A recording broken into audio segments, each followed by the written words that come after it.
Voici la vidéo de présentation du LG Optimus L3 II. Donc il s'agit d'un entrée de gamme qui tourne sous Android 4.1.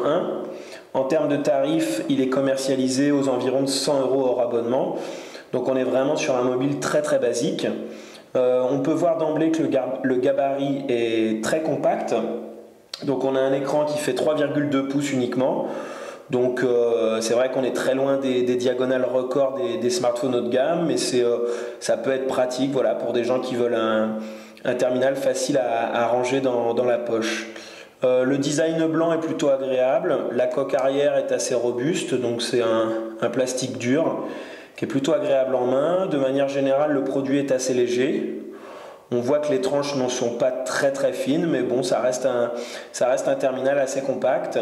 On retrouve ici les touches pour ajuster le volume.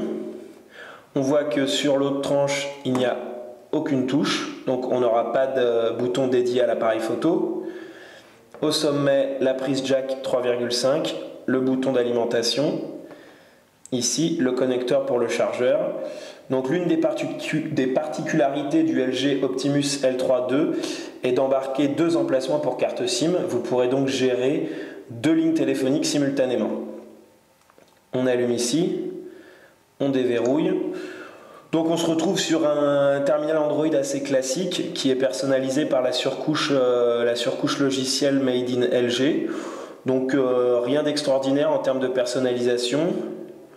On retrouve ici le menu classique des notifications avec tout en haut la barre déroulante pour ajuster, voilà, la rotation, la connexion GPS, le mode avion, la fonction Quick Memo, donc un classique chez LG, c'est-à-dire que c'est une fonction qui permet de prendre des notes sur n'importe quel écran, que ce soit ici l'interface d'accueil, mais également une page vierge ou une photo.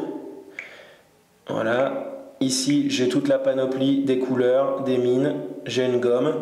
Là, je sauvegarde et là, je peux transférer mes notes.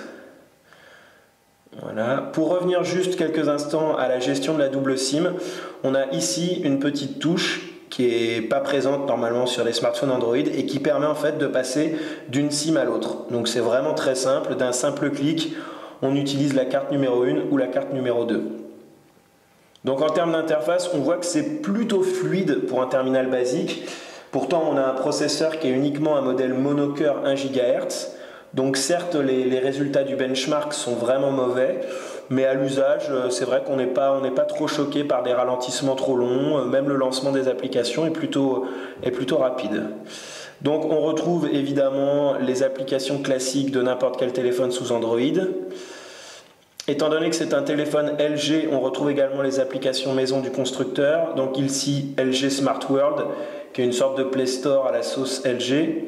Safety Care, qu'on a déjà vu, donc qui permet en fait de géolocaliser la personne géolocaliser le téléphone lorsque vous appelez quelqu'un, ou à l'inverse lorsque vous n'avez pas appelé depuis un certain temps.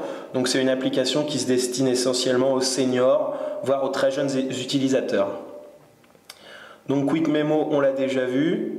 L'appareil photo, on va faire un très bref détour parce qu'on a une résolution qui est en 3 millions de pixels. Donc clairement, il ne va pas falloir être trop exigeant avec cet appareil photo. Les résultats sont très moyens. Beaucoup de flou, le niveau de détail est assez faible. Les quelques réglages qui sont disponibles ne servent pas à grand chose. Et malheureusement pour la vidéo, c'est un petit peu pareil. La résolution est trop faible, c'est du 480p. Et donc on ne pourra pas vraiment exploiter les vidéos. L'écran, comme je vous disais, est un modèle 3,2 pouces.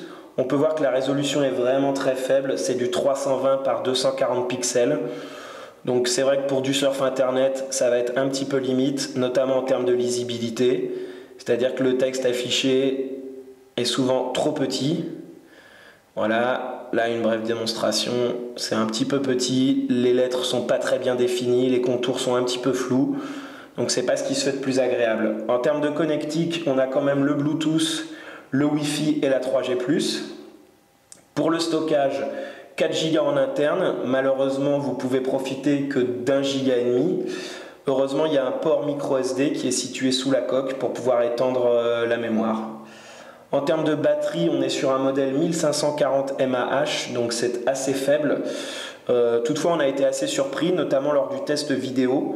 Donc sur YouTube, c'est vrai que le LG Optimus L3 II se révèle plutôt endurant.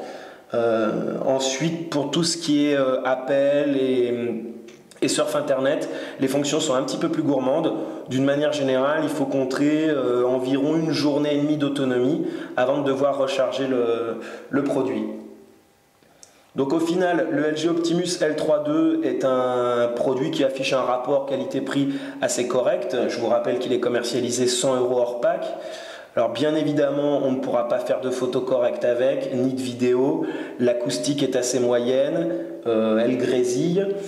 L'écran, il est petit, donc pour le surf internet c'est un peu handicapant. La résolution est moyenne, mais vraiment pour tout ce qui est fonction de communication, du SMS, même du Google Maps, ça reste un produit d'entrée de gamme plutôt sympathique.